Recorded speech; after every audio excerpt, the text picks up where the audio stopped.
Hospitals near capacity, schools forced to close. As Texas faces the ongoing Omicron surge, there's already push to prepare for the next wave. There can easily be other variants that come our way. Just because you've had a mild case of it doesn't mean that you're protected. How some organizations are finding funds to convince more Texans to get the vaccine, who they're targeting, and is it working? A new round begins in the battle over voting rights bills in Washington. The voices of many Texans are being diluted and silenced, especially Latinos. We dig deeper into the fight over federal election legislation. We don't need the federal government to tell Texas how to run its elections. Why people in both parties have concerns about the long-term impact. A push to reduce penalties for possessing pot. The idea will be on the ballot in some Texas cities. How a comment from the governor highlights statewide support for reducing restrictions on marijuana. Produced from the Capitol in Austin and airing statewide, this is the award-winning State of Texas. Hello, and thank you for joining us. I'm Josh Hinkle. Schools across Texas are facing challenges from the surge of COVID-19 cases.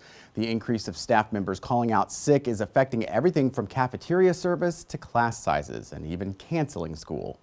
Marble Falls ISD superintendent made the decision to cancel school on Friday. More than 70 of the district's staff members have tested positive for COVID since January 3rd, and the district has only about half the subs they need to cover for teachers who are out. In North Texas, Mansfield ISD closed 6 elementary school campuses due to extra absences and a shortage of substitutes. This follows similar steps taken at campuses in Maypearl ISD and Boyd ISD. They hope to reopen the campuses Tuesday.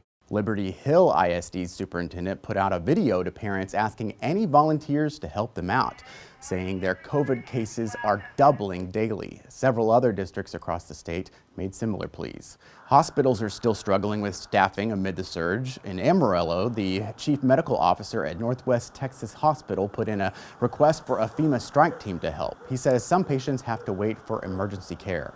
This morning, we had 13 patients in our emergency room that were holding for beds. That's consistent. We're always in double digits.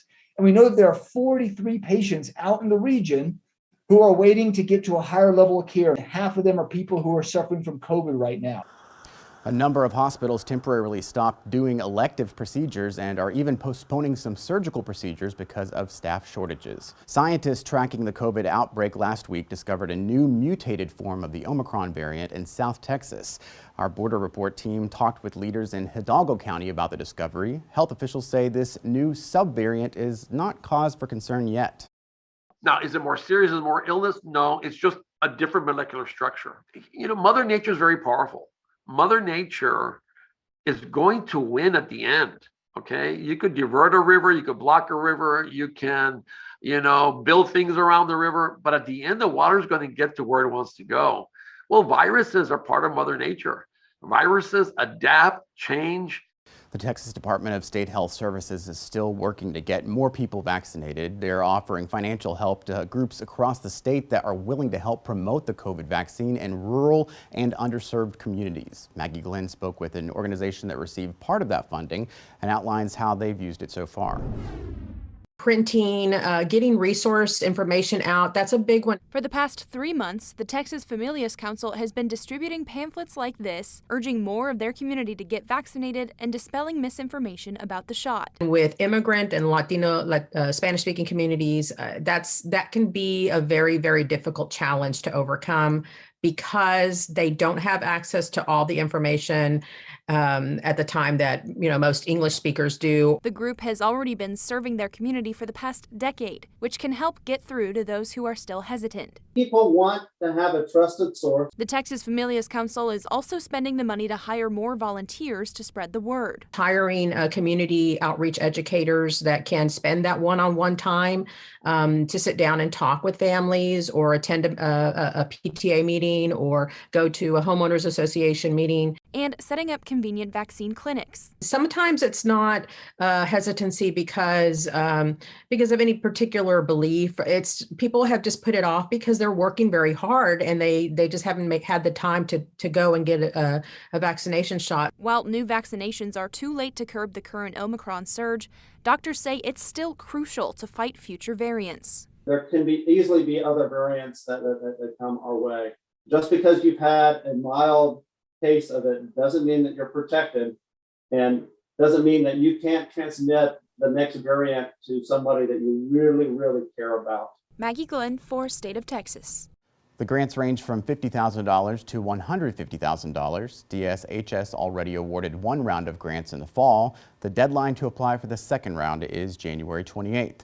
We want to give you a closer look at how vaccination rates differ between rural counties and more populated parts of Texas. In the Austin area, more than 70% of the 1.2 million people living in Travis County are fully vaccinated. That's the highest rate in Central Texas. Hayes has over 63% and Williamson over 69%. Both areas have populations over 225,000. But beyond those counties, vaccination rates trail off a bit. Nearly 51% of people are fully vaccinated in Blanco County, which has a population of just over 11,000 people. Over 53% of people in Burnett County are fully vaccinated, and nearly 59% in Bastrop County. Some of the places hit hardest by the pandemic in Texas are rural communities. For insight into the reasons why, Maggie spoke with Dr. David Lakey. He's a member of the Texas Medical Association's COVID Task Force, digging into data about the effect of the virus in rural parts of the state.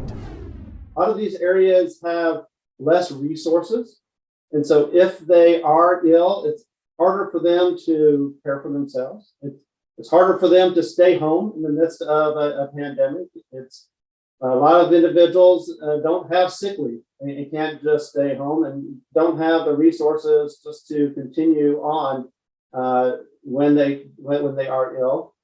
In underserved areas, many times you have multi-generational families, and so it's very easy to spread the virus and to not only themselves, to their kids, to their parents, to their grandparents, all living in close proximity.